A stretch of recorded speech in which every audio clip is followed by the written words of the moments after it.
사무엘하 7장 18절에서 22절까지의 말씀 봉독합니다. 다윗 왕이 여호와 앞에 들어가 앉아서 이르되 주 여호와여 나는 누구이오며 내 집은 무엇이기에 나를 여기까지 이르게 하셨나이까. 주 여호와여 주께서 이것을 오히려 적게 여기시고 또 종의 집에 있을 먼 장래의 일까지도 말씀하셨나이다. 주 여호와여 이것이 사람의 법이니이다. 주 여호와는 주의 종을 아시오니 다윗이 다시 주께 무슨 말씀을 하오리이까. 주의 말씀으로 말미암아 주의 뜻대로 이 모든 큰 일을 행하사 주의 종에게 알게 하셨나이다. 그런즉 주 여호와여 주는 위대하시니 이는 우리 귀로 들은 대로는 주와 같은 이가 없고 주 외에는 신이 없음이니이다. 아멘. 네, 자리에 앉아 주십시오.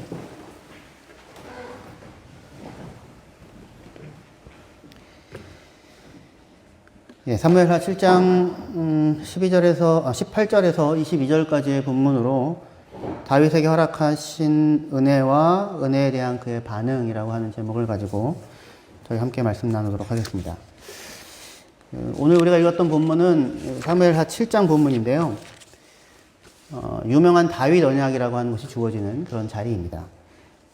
다윗이 하나님을 위해서 성전을 짓고 싶다라는 그런 의사를 밝히자 그것에 대해 하나님께서 나단을 통해 주신 약속, 주신 말씀, 대답, 그것이 다윗 언약이고 그 얘기를 듣고는 감격해서 하나님의 약속이 너무 크고 감사해서 감격해서 말을 제대로 잊지 못하면서 하는 기도가 우리가 읽었던 본문입니다. 지금 시점은 그래요. 다윗이 궁에 평안하게 거하고 있을 때입니다.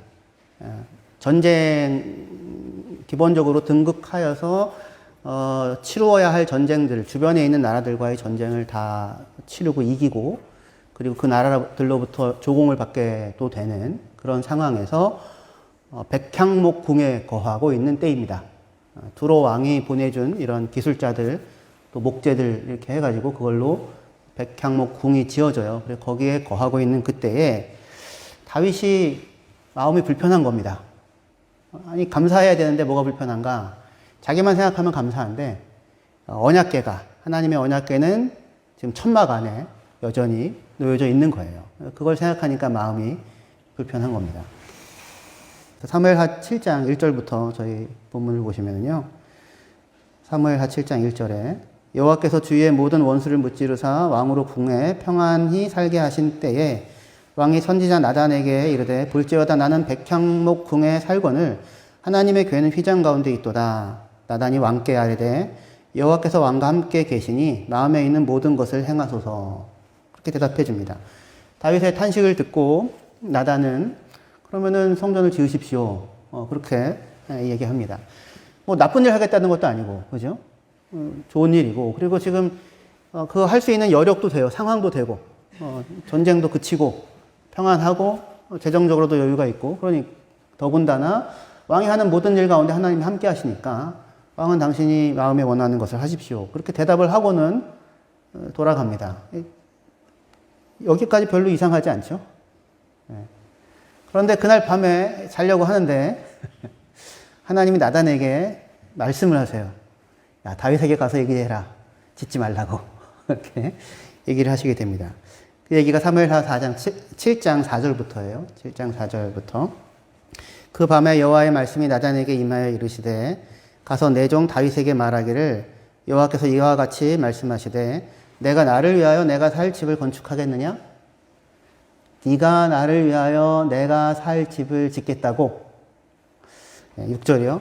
내가 이스라엘 자손을 애굽에서 인도하여 내던 날부터 오늘까지 집에 살지 아니하고 장막과 성막 안에서 다녔나니 이스라엘 자손과 더불어 다니는 모든 곳에서 내가 내 백성 이스라엘을 먹이라고 명령한 이스라엘 어느 지파들 가운데 하나에게 내가 말하기를 너희가 어찌하여 나를 위하여 백향목 집을 건축하지 아니하였느냐고 말하였느냐. 이렇게 말씀하세요. 길게 말씀하셨지만 결국 하나님의 말은 지으라 짓지 마라. 짓지 마라 이 얘기예요.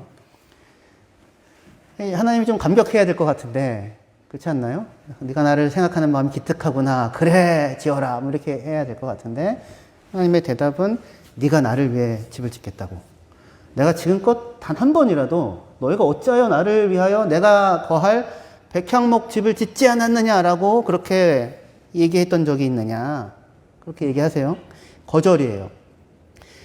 근데 이게 지금 하나님이 다윗의 얘기를 듣고 기분이 나쁘신 겁니까?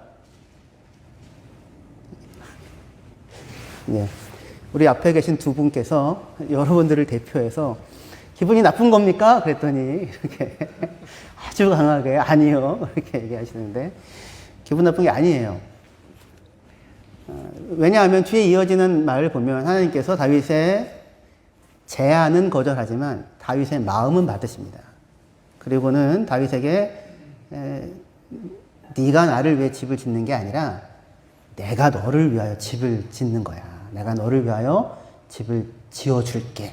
라고 하면서 다윗이 생각지도 않았던 기대에 전혀 상상지도 못했던 엄청난 일에 대한 약속을 하나님이 다윗에게 주십니다. 그러니까 한편 다윗의 제안에 대한 거절이에요. 성전 짓고 싶어요. 안 돼, 다윗아. 근데 이 거절이 다만 다윗의 마음에 대한 거절이 아니라 거절한 이유가 뭐냐면 하나님께서 다윗에게 더 크고 깊은 은혜를 주시기 위해 하나님께서 지금 다윗을 거절하고 있는 것입니다. 하나님께서 그래서 이 다윗의 뜻을 거절하시긴 하시지만 다윗에게 약속을 주십니다. 그 약속을 주시기 전에 다윗에 대해 하나님이 그동안 어떤 마음으로 다윗을 지켜왔는지 그리고 다윗을 위하여 앞으로 무슨 일을 행하실지를 더 이어서 말씀하시는 것이 사무엘상 7장 8절부터입니다.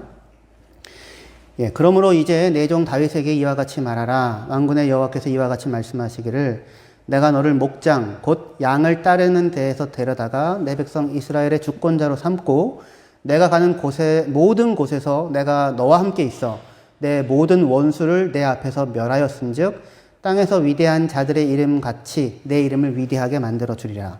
내가 또 내 백성 이스라엘을 위하여 한 곳을 정하여 그를 심고 그를 거주하게 하고 다시 옮기지 못하게 하며 악한 종류로 전과 같이 그들을 해하지 못하게 하여 전에 내가 사사에게 명령하여 내 백성 이스라엘을 다스리던 때와 같지 아니하게 하고 너를 모든 원수에게서 벗어나 편히 쉬게 하리라. 이렇게 말씀하십니다.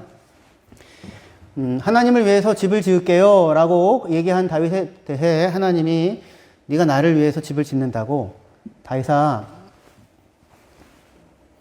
내가 너에 대해서 지금까지 행해왔던 일이 무엇인지를 한번 떠올려 봐라. 이렇게 얘기하시는 거예요. 네가 들판에서 양 치고 있을 때 내가 너를 불러서 이스라엘의 주권자로 삼고 지금 네가 왕으로 백항목궁에 거하게 하였다. 그리고 모든 원수에게서 내가 너를 지켰다. 이 얘기는 다윗에게는 아주 절절한 얘기예요. 왜냐하면 오랜 세월 동안 사울에게 쫓겨다녔잖아요. 그죠? 그 무수한 죽음의 위기를 그렇게 지나왔어요. 여기 이렇게 여기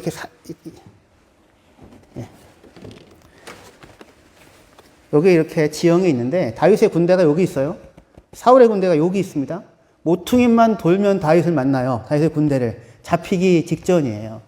그때 전령이 막 옵니다. 그래가지고 사울에게 와서 임금님 큰일 났습니다. 빨리 돌아가야 됩니다. 블레셋이 쳐들어왔습니다. 그래가지고 말을 돌려서 돌아가요.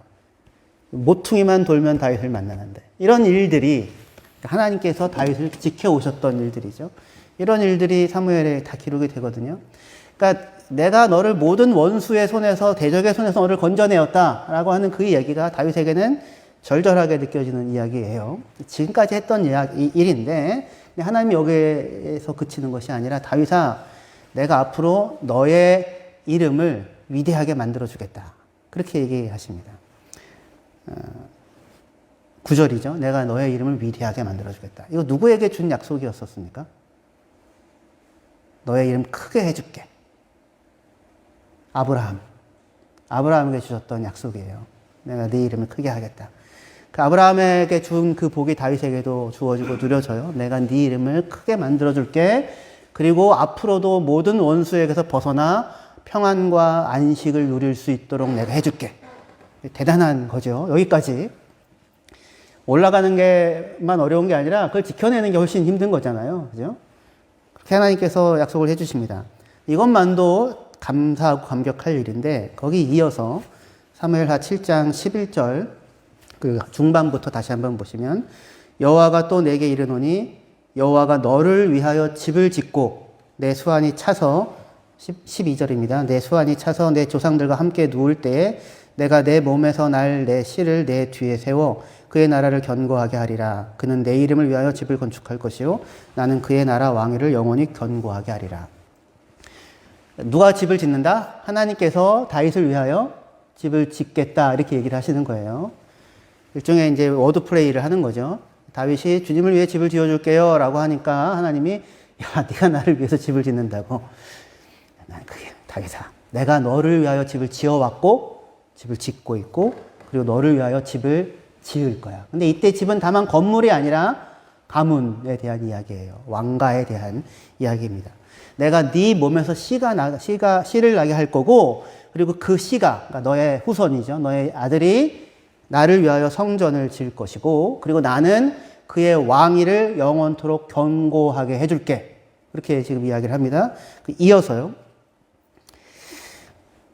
사무엘하 7장 14절부터요. 나는 그에게 아버지가 되고 그는 내게 아들이 되리니 그가 만일 범죄하면 내가 사람의 매와 인생의 채찍으로 징계하려니와 내가 내 앞에서 물러나게 한 사울에게서 내 은총을 빼앗은 것처럼 그에게서 빼앗지는 아니하리라.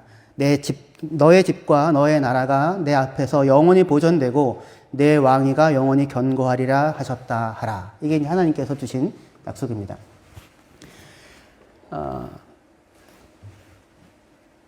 다윗이 주님을 위해서 언약궤를 모셔둘 성전을 짓겠다라고 하는 그런 마음을 갖고 그 마음을 표시할 때 다윗의 마음은 어떤 마음으로 그런 마음을 표시를 했을까요? 그런 말을 했을까요? 그런 생각을 했을까요? 내가 이제 좀 큰 나라를 다스리는 왕이 돼서 조공도 받고 이렇게 하니까 성전을 진짜 크게 어리어리하게 줘가지고 모든 사람들이 우리 왕국의 영광을 좀 볼 수 있게 내가 해야겠다. 이런 마음이었을까요?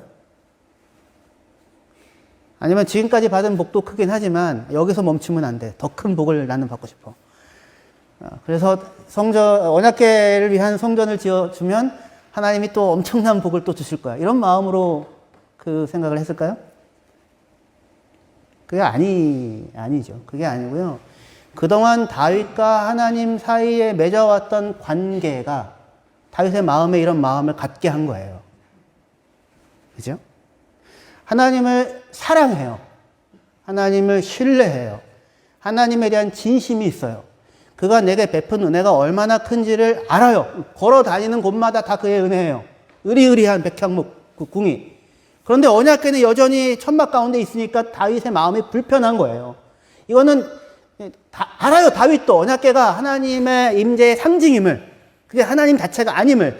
하지만 하나님을 나타내는 증거이고 더군다나 언약궤를 모셔오는 과정에서 다윗이 겪었던 일, 한 번의 실패, 그것의 회복 등등을 통해서 거기에 자기 언약궤가 거기 다윗 성에 놓여 있다고 하는 그 사실 자체가 뭘 의미하는 거냐면 하나님께서 다윗과 함께 한다라고 하는 약속이거든요. 증거거든요. 그러니까 하나님을 생각하면 다윗의 마음이 짠하고 기쁜 겁니다. 그래서 그런 마음에서 하나님에 대한 사랑의 표현으로 제가 주를 위하여 언약궤가 놓여질 만한 성전을 짓고 싶습니다라는 마음을 표현한 거예요. 하나님이 그 마음을 알아요, 몰라요? 알지요, 당연히. 그 다윗에게 하나님이 지금 하시는 이 약속, 언약은 다윗의 사랑의 표현에 비해 훨씬 큰, 비교도 할 수 없는 큰 이야기를 다윗아 네가 나를 사랑하는 거 나도 안다. 근데 너를 향한 나의 사랑이 훨씬 크단다. 말하자면 이런 이야기를 하시는 겁니다.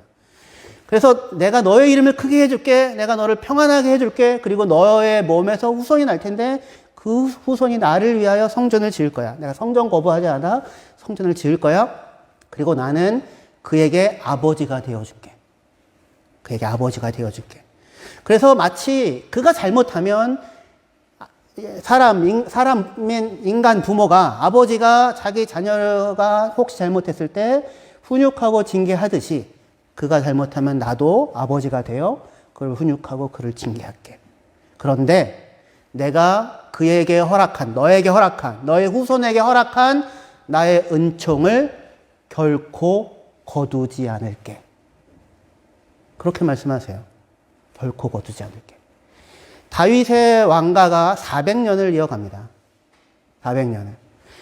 이스라엘 나라가, 유다라는 나라가 존재하는 한 다윗의 그 나라의 왕자에 앉아서 다스리는 자는 누구의 후손이에요? 다윗의 후손이에요. 다윗의 후손인 다윗의 자녀들이 항상 하나님 앞에 온전했어요? 그러지 않았죠. 대부분 그러지 않았어요. 그러지 않은 왕들이 몇몇 있었죠. 히스기야든지 요시야든지, 그죠? 대부분 그렇지 않았어요. 그런데 하나님께서 다윗에게 약속하신 대로 그 은총을 거두어 가셨어요? 거두지 않으셨어요? 거두어 가지 않으셨어요. 그 나라가 존속하는 한 거두어 가지 않으셨어요. 그 약속대로. 하지만 하나님께서 그들의 아버지가 되셔서 그들이 잘못하면 그들을 징계하고, 그들이 하나님을 떠나 어그러진 길을 가면 하나님께서 그들을 훈육하고 훈계하고 다시 다시 돌아오게 하는 그런 일들을 반복해서 행해 오셨어요. 이 약속을 하나님께서 다윗에게 주십니다. 이 이야기를 듣고 다윗은 다만 하나님을 향한 자신의 마음, 자신의 사랑의 마음을 표현했을 뿐인데, 하나님이 지금 하시는 이야기는 다윗이 상상도 하지 못하는 자기에 대한 일뿐만 아니라 자기의 자녀와 자기의 나라와 자기의 후손 전체에 대한 이야기를 하나님이 하시는 거예요. 내가 그에게 허락한 나의 은총을 결코 돌이키지 않겠고, 그에게 아버지가 되어주겠고, 그리고 너의 나라가, 너의 왕위가 영원할 것이다, 이렇게 말씀을 해주십니다. 이 말에 대해 다윗이 그 하나님의 약속을 듣고 하시는 그 보이는 반응이 오늘 우리가 읽은 본문인 사무엘하 7장 18절부터의 말씀입니다. 여기 같이 한번 읽어보시면 좋겠습니다. 사무엘하 7장 18절에서 20절까지 말씀입니다. 같이 읽을게요. 시작. 다윗 왕이 여호와 앞에 들어가 앉아서 이르되, 주 여호와여, 나는 누구이오며 내 집은 무엇이기에 나를 여기까지 이르게 하셨나이까? 주 여호와여, 주께서 이것을 오히려 적게 여기시고 또 종의 집에 있을 먼 장래의 일까지도 말씀하셨나이다. 주 여호와여, 이것이 사람의 법이니이다. 주 여호와는 주의 종을 아시오니 다윗이 다시 주께 무슨 말씀을 하오리이까?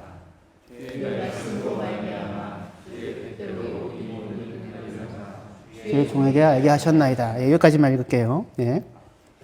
좋습니다. 주님, 제가 누구라고요? 내 집이 뭐라고요?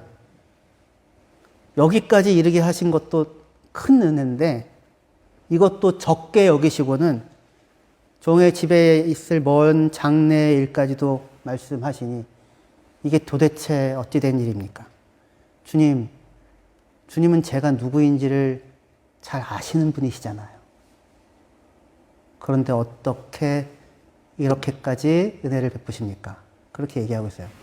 지금 여기가 사무엘하 7장인데, 많은 학자들은 이 다윗 언약의 시간 순서상으로 보면 밧세바 사건 이후에 주어진 것이라고 많이들 이야기합니다. 모두가 동의하는 건 아니에요. 정확하게 알 수는 없지만, 만약에 그렇다면 다윗의 이 말, 주님은 내가 누구인지 잘 아시잖아요, 라는 그 말은 울림이 달라요. 그죠? 밧세바, 우리아 그 사건 이후에 허락된 것이라고 한다면, 주님 내가 어떤 인간인지 잘 아시잖아요. 내가 누구라고, 내 집이 뭐라고, 하나님 이런 은혜를 약속하시고 주신다는 말입니까? 이렇게 지금 다윗이 이야기하고 있어요. 그러면서 하나님을 찬양합니다. 주님 같은 분이 세상에 누구입니까? 세상에 어디 있습니까? 이렇게 찬양을 하고 있어요. 자, 여기까지 이야기, 여러분들 사실은 어떻게 보면 다 아시는 아시는 이야기, 성경을 통해서 같이 확인했는데, 저희가 이 말씀을 여기까지 끌고 온 이유는 오늘 하나님께서 다윗에게 주신 이 은혜에 대한 다윗이 보이는 반응 있죠? 그죠? 그 은혜에 대하여 다윗이 보이는 반응을 통해 우리가 은혜에 대하여 그동안 혹시 충분하게 이해하지 못했을 수 있는 하나의 면모를 여러분들에게 함께 이야기하고, 그리고 그것을 놓치지 않았으면 좋겠다라고 하는 마음으로 말씀을 제가 지금까지 이어왔습니다. 다윗에게 준 이 하나님의 은혜 약속의 말씀에는 은혜의 6가지 면모라고 할 수 있는 얘기가 아주 잘 나타납니다. 바클레이라고 하는 영국의 신학자가 있어요. 영국의 학자가 있는데 더럼 대학교라고 하는 발음을 어떻게 하는지는 모르겠습니다. 더험이라고 하는지 더럼이라고 하는지 영국에 계신 분 중에 혹시 아실 수 있을지 모르겠는데 근데 이분이 바울과 선물이라는 책을 썼어요. 폴 앤 더 기프트. 근데 그 폴 앤 더 기프트라는 책이 2015년도에 나왔는데 600페이지가 넘어요. 한국말로 번역된 책은 1000페이지가 넘습니다. 읽기가 아주 쉽지 않아요. 벽돌 책이죠.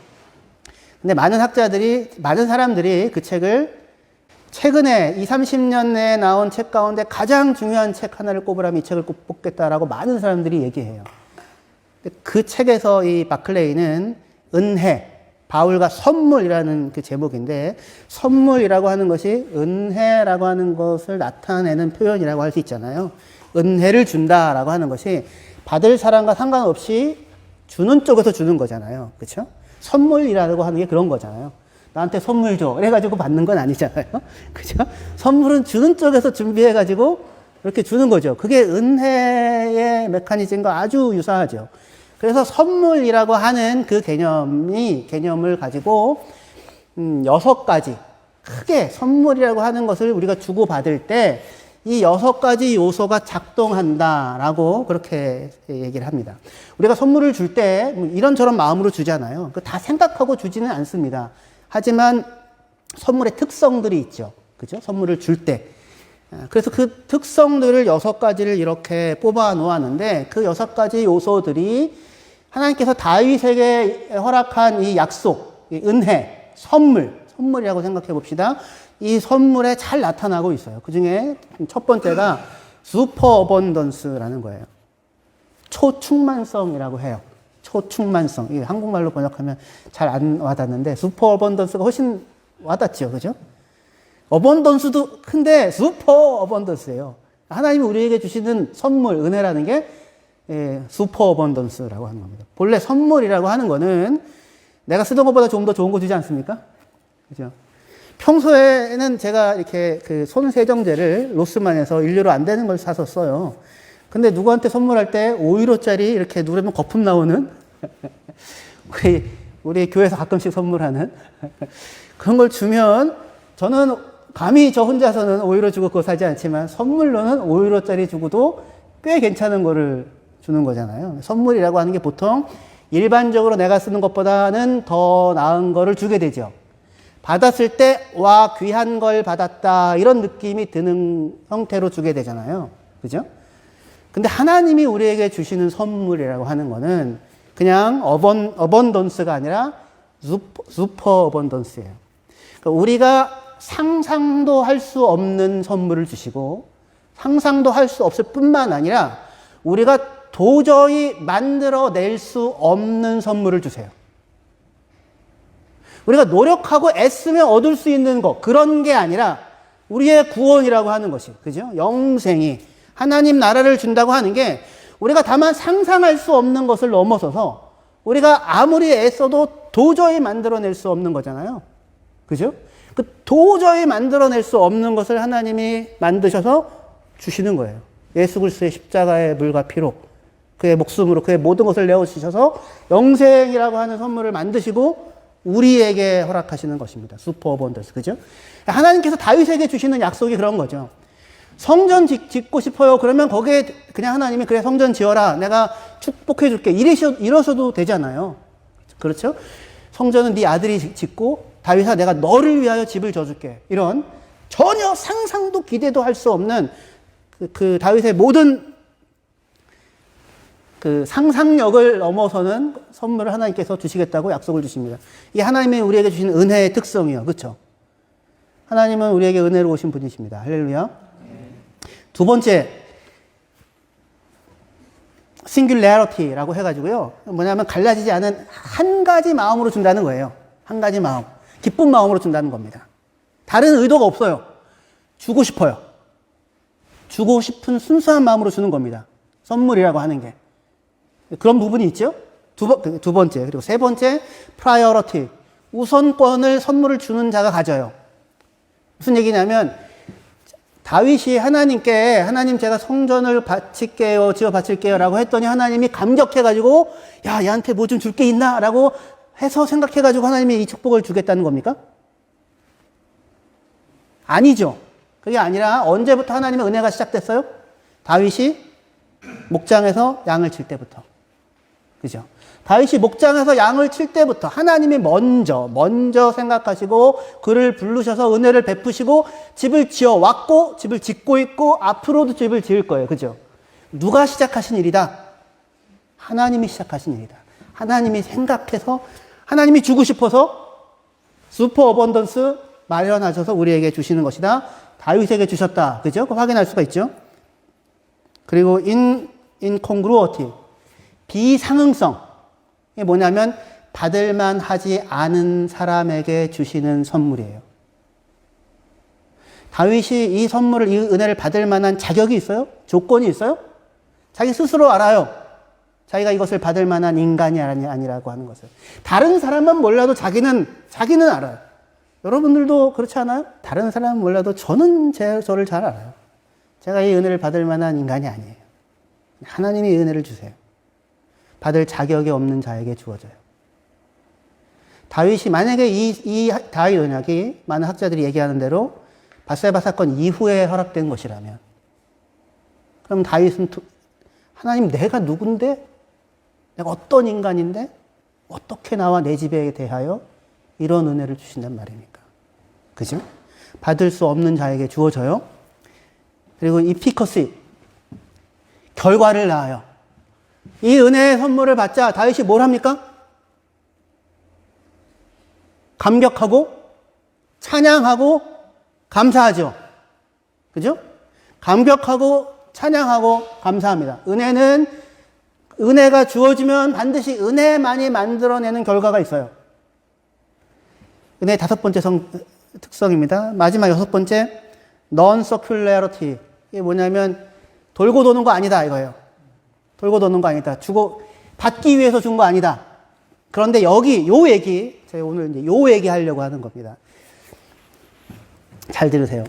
이 바클레이라는 사람의 가장 큰 기여가 뭐냐면 이것에 대한 그 성경적인 이해를 새롭게 한 것인데, 확인한 것인데, 그게 뭐냐면 우리가 선물을 줄 때, 누군가에게 선물을 줄 때 받을 생각으로 줍니까? 아니면은 돌려받을 생각 없이 줍니까? 그쵸, 물론 받을 생각 없이 줍니다. 하지만 그 사람이 받고도 고맙다고 안 하면요? 아니, 고맙다고 말을 안 할 수는 있어도 고맙다는 느낌도 안 갖고 있으면요. 네. 무슨 얘기냐면 선물이, 그러니까 non-circularity 형태, 돌려받는 것 없는, 주고받는 것 없는 형태의 선물이라는 개념은 서구 사회의 창작물이다. 그렇게 얘기합니다. 칸트 이후에 생겨난 거라고 얘기해요. 이 개념, 순수하게 오직 주는 것 말고 다른 것은 생각하지 말아라 라고 하는 개념은 칸트의 정언 명령이라고, 혹시 다 들어보셨죠? 예. 그러니까 그냥 그게 선한 일이니까 주는 거야. 선한 일이니까 하는 거야. 돌려받을 것에 대한 기대는 갖지 마. 이런 게 서구 사회에 있었던 거예요. 그리고 오늘날 사회가 그런 사회이기 때문에 선물과 뇌물도 구분되고 5유로 이상 주면 안 되고 뭐 이런 거가 된 거잖아요. 그런데 이 바클레이라는 사람이 한 큰 기여는 뭐냐면 중요한 문헌들을 다 뒤져본 결과 확인한 것은 바울 당대에 또는 성경 시대에 그런 형태의 선물 개념은 없었다는 거예요. 뭐냐면 주면 당연히 받을 것이 있는 겁니다. 근데 뭘 받아요? 여기가 중요해요. 받을 생각으로 주는 건 아니에요. 근데 하다못해 뭘 해야 됩니까? 감사해야죠. 그죠? 우리 진성 집사님이 50억 빚을 져가지고요. 그래서 다 집 팔고 가족까지 종으로 팔려가야 되는 상황이 됐다고 쳐봐요. 현대시대 아니고 예전시대라고 생각했을 때. 근데 제가 불쌍하게 여겼어요. 제가 좀 돈 좀 있지 않습니까? 그 마음도 국률이 풍성하고. 그래서 그 사실을 알고는 다 갚아줬어요. 그러면 최소한 진성쌤이 저한테 뭐라고 해야 됩니까? 감사합니다는 해야죠. 그래, 감사합니다 해야죠. 그리고 제가 혹시 어려운 상황과 처지에 있을 때 어떻게 하셔야 되겠어요? 예. 그 정도 돈이 되세요? 갚을 길 없는 은혜를 받았어요. 맞아요. 그래서 돌려줄 수 없어요. 갚을 수 없어요. 그러니까 갚을 길 없는 은혜를 받았으니 안 갚겠다가 맞는 거예요? 갚을 길 없는 은혜를 받았으니 무엇으로도 갚을 수 없으니 이 은혜를 어찌할꼬. 이게 반응이죠. 그렇죠? 그러니까 50억을 빚져서 제가 갚았으면 저에게 5억 돌려달라는 얘기 아니에요. 그럴 수 없어요. 하지만 최소한 저 욕하고 다니지는 말아야죠. 제 편을 들어줘야죠. 감사해야죠. 그게 당연한 거죠. 서큘레리티가 있어요. 분명히. 근데 하나님이 우리에게 주신 그 영생을 우리가 갚을 수 있는 방법이 있습니까? 없습니까? 없어요. 도저히. 이 다윗이 받은 은혜 갚을 수 있는 길이 있어요? 없어요? 없어요. 그래서 뭐 해요, 다윗이? 찬양을 한다고요. 하나님 어떻게 하나님이 이런 분이 있습니까? 세상에 당신 같은 분은 없습니다. 내가 누구라고, 나와 내 집이 뭐라고 어떻게 이런 은혜를 베푸십니까? 당신은 내가 어떤 인간인지 잘 아시지 않습니까? 하나님께 다윗이 베푸는 찬양, 다윗이 하는 반응이에요. 은혜에 합당한 반응. 은혜를 아는 자가 보이는 반응. 갚을 길 없는 은혜를 받았으니 우리의 반응이 뭐예요? 하나님을 찬양하고 하나님께 감사하고 그리고 내 존재 전부를 드려 하나님의 은혜를 증거하고 하나님은 어찌합니까? 어떻게 이 은혜에 반응할 수 있을까요? 성경의 말이 그래서 로마서 12장 1절 2절 우리 유명한 말씀이죠. 로마서 12장 1절 말씀입니다. 같이 읽으면 좋겠습니다. 시작. 그러므로 형제들아 내가 하나님의 모든 자비하심으로 너희를 권하노니 너희 몸을 하나님이 기뻐하시는 거룩한 산 제물로 드리라. 이는 너희가 드릴 영적 예배니라. 하나님의 모든 자비하심을 받았어요. 갚을 길 없는 은혜를 받았습니다. 그러니까 갚지 마라. 그러니까 안 갚아도 된다가 아니라 갚을 길 없는 은혜를 받았으니 바울의 권고가 뭐냐면 너희의 몸을, 너희의 존재를 하나님을 기쁘게 하는 살아있는 제물로 드려라. 이게 마땅한 반응이다.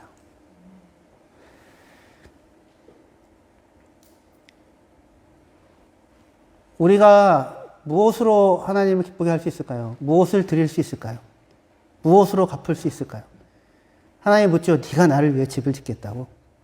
아니 다윗아, 내가 너를 위하여 집을 지을게. 내가 너의 삶을 돌볼게. 내가 너를 지킬게. 내가 내 자녀까지도 책임질게. 나의 은혜를 너에게서 거두지 않을게. 내가 너에게 영생을 줄게. 내가 아끼지 아니하고. 이 하나님의 우리를 향한 온전한 마음입니다.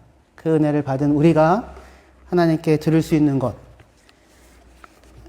우리의 존재 전체를 드려서 하나님의 은혜를 찬양합니다. 당신 말고는 다른 분이 없습니다. 라고 하는 것을 증거하는 저와 여러분들의 삶이 되시기를 주의 이름으로 축원합니다. 기도하시겠습니다.